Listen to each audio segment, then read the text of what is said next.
everyone, welcome back to my channel, or if you're new, welcome. My name is Faith. Thank you so much for being here. Today is my second trimester recap. I cannot believe I am through the second trimester. That is insane. I have a lot that has happened this trimester that I want to share with you guys. I am in baby Drew's room right now. You can see the crib in the reflection. And there is a carpet down here now finally. I'm not sure if that's helping with the echo, but there does tend to be a little bit of an echo in this room whenever I film in here for my baby videos, so hopefully that's not too annoying. So I have all my notes here on my phone that I'll be kind of going off of, all of the updates I want to share with you, what has happened in my second trimester. If you are new here and haven't yet subscribed to my channel, I would love it if you would consider doing so before you leave. I also do a bunch of makeup and beauty and fashion type of videos on this channel, as well as some pregnancy videos and baby videos. But anyways, let's get right on into my second trimester recap. So at the end of the video, I will show you guys my bump. I'll do a little bump date, and I also will show you some sonogram pictures. The sonogram pictures in the second trimester are so cool. Like, they're so lifelike. So make sure you stay to the end so you can see those. But what I first wanted to touch on are the biggest changes that happened for me in the second trimester. If you guys watched my first trimester recap, then you know that I was very, very nauseous and sick for like a full 12 weeks. The biggest thing that changed in the second trimester is that completely went away. I still had some food aversions at the beginning of the second trimester, but my nausea was basically gone, and I'd say by week 13 or 14, I almost felt back to completely myself. By week 15, it was like in the past. I felt so good, could eat anything I wanted, and life was awesome again. Now the next biggest change, or like biggest thing I wanted to mention, is in the second trimester, and specifically at like 16 weeks or so, I felt baby Drew move, and I'm pretty sure it was on Christmas Eve at our Christmas Eve like church service. I kept feeling these like tiny little, it felt like popcorn pops. People said it would feel like fluttering. It didn't feel like that to me. It felt like tiny little like pops in my lower abdomen, and I'm pretty sure that was baby Drew moving. And then by week like 20, 21, I could feel full-on kicks. Now, something I had no idea about was like, you know, based on the position of the baby, where you actually feel the kicks. And for the majority of my second trimester, up until just about a week ago, the baby's feet were like down with the head up, and it literally would feel like I was getting kicked like in the butt or in the vagina. Like, it was really a weird sensation. I didn't know to expect that, but it's totally normal. And yeah, that was super weird. It would just kind of like shock me for a second. But now in the last week or so of this second trimester, I think baby Drew is like moving head first down, which is good because you want your baby to flip and turn like that. And now I've felt more kicks like on the side here. I felt almost no butt kicks. So that's good. Now, like I said, my nausea is completely gone, was completely gone, but one other like symptom, I guess, that I have had to deal with that's been pretty annoying and, you know, difficult to work around has been really bad acid reflux. And I've always had acid reflux from like time to time if I eat certain foods or do certain activities, so I already knew what it felt like, but I have never had it this consistently. So throughout almost the entire second trimester, every day, it's been something I've had to deal with. I've learned that the more water I drink in the morning to kind of like flush everything down and get everything out, the better I end up being. I really have to limit my coffee intake. Even though I'm drinking decaf coffee now because I'm pregnant, still that coffee acidity doesn't help even though it's decaf. So I really limit that. I make sure to do like a ton of milk and then just a little coffee. I just love to have like a warm beverage in the morning, so I haven't been able to give that up, even though I don't think it really helps my acid reflux. I definitely cannot eat any sort of red sauce. That was like a huge no-no. I did that a couple times early in the second trimester and it just was terrible. I also really need to make sure to avoid like sugary processed foods. I've noticed that that doesn't help. I still will eat like cookies from time to time and a donut or something, but I definitely feel it afterwards. And the amount of food I can eat at a time is like way down. I used to be able to go to a restaurant and almost crush my whole meal, and now I'm lucky if I can even eat a third of it, just because everything is like shoved up, and with the acid reflux it makes it worse. So I've really had to be conscientious of how much I eat and what I eat. I think it's been good, like it's helped me stay really healthy, but at the same time it is uncomfortable if it gets out of hand. I haven't taken any sort of reflux pill or like antacid or anything like that, just because I'm trying to limit as much as I can any sort of medications. I know that there's antacids that are totally fine to take during pregnancy, but I figured if I can just control it with the food I eat and water intake, then I'll just avoid it until it's absolutely necessary. I also think because of the baby's position throughout most of the second trimester, with like the head being up here and feet down, that head was like pushing up on things, and this last week, as I think the baby has moved sideways, my acid reflux seems to have gotten a little bit better. So hopefully it's actually getting better. I figured it would just get worse and worse and worse. It probably will get a little worse in the third trimester, I'm assuming, because everything's just gonna get bigger, but at least for now I have a little bit of relief from it, so that's good. I also am like so burpy and gassy, and I think that's from the acid reflux. I'm just constantly burping. I sound like a man. I'm not gonna do it on camera. I've already burped like a bunch of times, and I'm cutting it out of this video, but just so you know, I'm burping all the time. I also think I definitely have felt some Braxton Hicks contractions. So I noticed that probably around, I don't know, 24, 25 weeks, my uterus, like my lower abdomen, just got really tight. It wasn't uncomfortable, well, it was sort of uncomfortable. It wasn't painful, it just got really hard and tight. And it didn't do it consistently or anything, so there was no worry of preterm labor.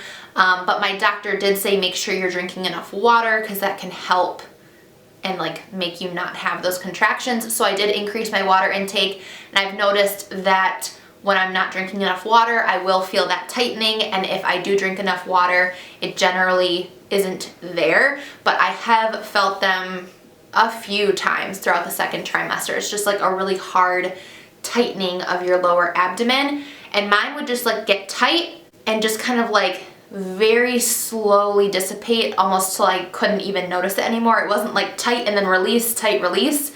It was weird. It was just like a full-on tightening, and it would last for like a couple minutes, and then it would just kind of like slowly go away. I have definitely noticed some like lower back and even mid back just like discomfort. It's not terrible yet. I also notice that sometimes my legs can kind of just ache, like if I'm on my feet a lot. It's just like you're carrying a lot of extra weight that you're not used to. So I have been like a little achy, but it hasn't been out of control, uncomfortable. This definitely has been a very easy trimester compared to the first. I will say though, there is no way I could sleep at night without my pregnancy pillow. That thing is so crucial. I have to be laying on my side, but it's nice to have something like supporting the back and in between the legs. I will link down below in the description bar the specific pregnancy pillow that I use. I love it. I don't think it was that expensive. Nick got it for me as a Christmas gift, but I think it was like on Amazon or something, and it wasn't that expensive. But I'm telling you, there's no way I could be comfortable at night without that thing. That thing has been huge for me. In the first trimester, I did use it for a little bit because I had it for maybe a couple weeks at the end of my first trimester. But it wasn't, I mean, it was nice, it was comfortable, but now that I'm bigger, like I'm telling you, you have to get one. If you don't have one, you will feel a difference. So during my second trimester, which has been the months of like January, February, and part of March now, I did get sick twice, and I am very blessed, very lucky. I don't get sick very often. I just have a pretty good immune system, but when you're pregnant, your immune system is way low. And I ended up catching a cold, probably the first one was like in January. I caught it really early, and you can take coldies, like those coldies, just like candy things. You can take those when you're pregnant, and I caught that cold really fast. I just noticed like a little bit of a sore throat and some like head thing. So I popped a couple of those the first day and the second day, and by day 3 I really wasn't that sick anymore, so that wasn't that bad. But then in late February I got sick again, and it was really bad. I was sick for a full 10 days, if not a little bit longer. You guys might remember a couple of my videos, I sounded so stuffy. It was really bad. And really the only medication, like over-the-counter sort of thing for headaches or anything you can take when you're pregnant is Tylenol, and Tylenol just does nothing for me. I am normally an ibuprofen person, and you can't really take that when you're pregnant. So there was nothing I could really do to help me. I just had to push through it, and it was just a terrible head cold, sore throat, stuffy nose, runny nose. It was really bad, and it lasted a full 10 days. And I'm just not used to that. I'm so lucky to not really get sick that often. And being pregnant too, you're uncomfortable, you're already trying to like hydrate yourself, and I know I wasn't staying hydrated enough when I was sick because I just felt so gross and I just wanted to lay on the couch and do nothing. So my body just did not feel good, and my head did not feel good, so that sucked, but hey, we got through it. So I want to talk about my cravings for a little bit. I have had, I guess cravings are just things that I've favored. It's never like I'm sitting here like, oh my gosh, I need to eat this thing right now or else game over. That was actually more so in the first trimester, which I talked about in my first trimester recap. Even though I was nauseous and had like severe food aversions to almost everything except for like one thing at any given time that sounded good. Luckily that's gone. Now I feel like I can basically eat anything, but there have been certain foods that I've gravitated towards more. So the first has been salt and vinegar chips, and specifically the kettle kind. So the kettle chips, salt and vinegar, I have probably gone through 7 or 8 bags of those in the last 3 months.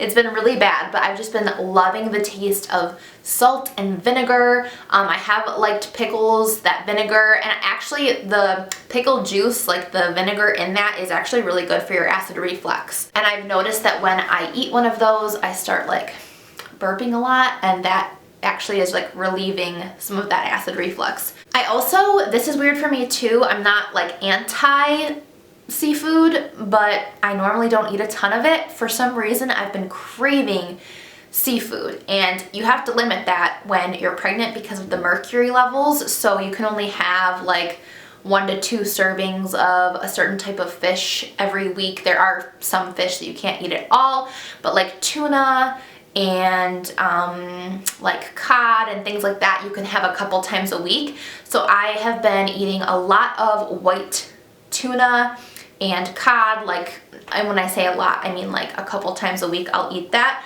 which is not normal for me. I think that might be because I'm craving the protein, and normally I would eat a lot of chicken, but in my first trimester I had a really big aversion to chicken. I've gotten off that, like I will eat chicken now, but it's just still not as satisfying, so I think the fish has taken the place of chicken for me, although I still do eat chicken a lot because I can't eat fish every day. I've also been loving to get sushi rolls without any of the raw fish, obviously, just avocado and cucumber rolls. I've loved eating that with wasabi and ginger, like those flavors and the soy sauce and the saltiness just is so good to me. And then also fruit. I have been a fruit fanatic, and it hasn't really been one specific type of fruit, there's just been a few that I will eat every day. So I've loved berries, apples, and bananas, and I'll eat like all of those every single day. I'm normally like a decent fruit eater, but not that much. So I've also been planning for my baby shower this trimester because my baby shower is like a couple weeks into my 3rd trimester. So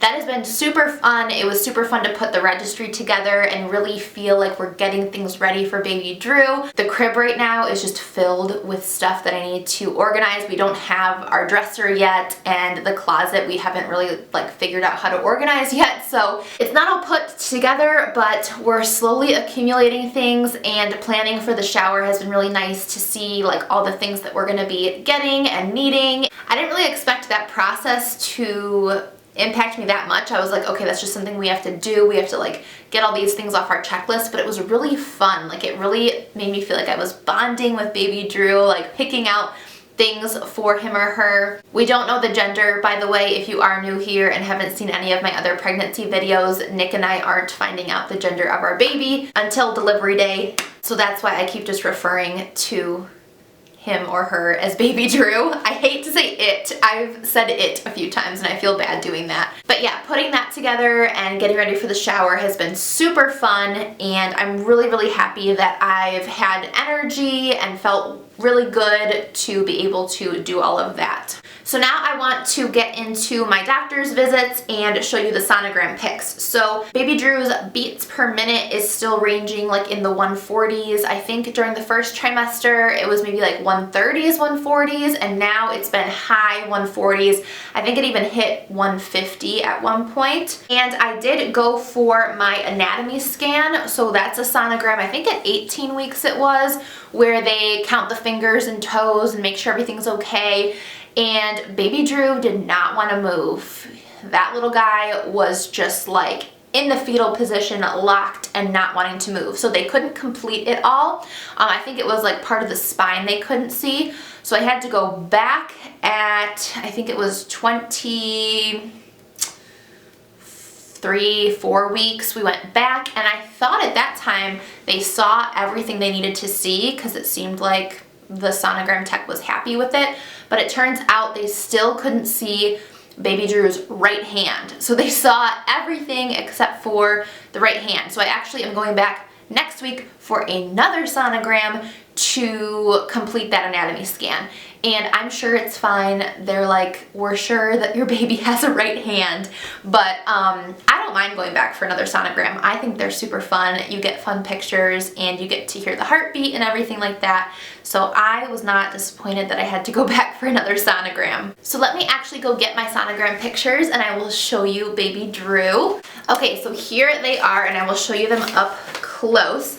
I will first just show you the like traditional side profile view. So there is baby Drew. That's like the top of the head, nose, lip, just the profile standard type of sonogram picture you would see. And then we also got the 4D sonogram done. So it's like a 3D image, but it's called 4D because the baby actually, like, they can see it in motion, so that's like the 4th dimension, I guess. This I'm obsessed with. I posted this on Instagram. So to me, this was super, super easy to see, but I think to some people it was kind of hard to see. I don't really know why, but if you can't tell, there's 2 eyes here, nose and mouth, and this is the head. I'm not sure what, I think this might be like the placenta or like my abdomen. Because baby Drew was like shoved up against my stomach, but that's the face there. I absolutely love this. I look at this like every single day. So I think that is everything I wanted to talk about and show you guys for my 2nd trimester, except for I did want to show you guys my bump. So let me get up and do that. I can't believe I am sitting on the floor right now. It's kind of difficult, but so here is my bump. It has really popped in the last couple weeks, I would say, and yeah, it's been super fun to dress it up. Like, now it's definitely obvious that I'm pregnant. I've actually had people ask me like, when are you due and things like that, so that's fun because for the longest time I felt like I was pregnant but nobody could even tell, and it's like way more fun when people can actually tell that you're pregnant. So that is it, you guys. Let me know if you have any questions for me down below, if you are in your second trimester or pregnant right now. I always love doing these little updates for you guys, just keeping you up to date on me and baby Drew. If you did like this video, make sure to give it a thumbs up, subscribe to my channel, and other than that, I love you all so much, and I will see you in my next video. Bye!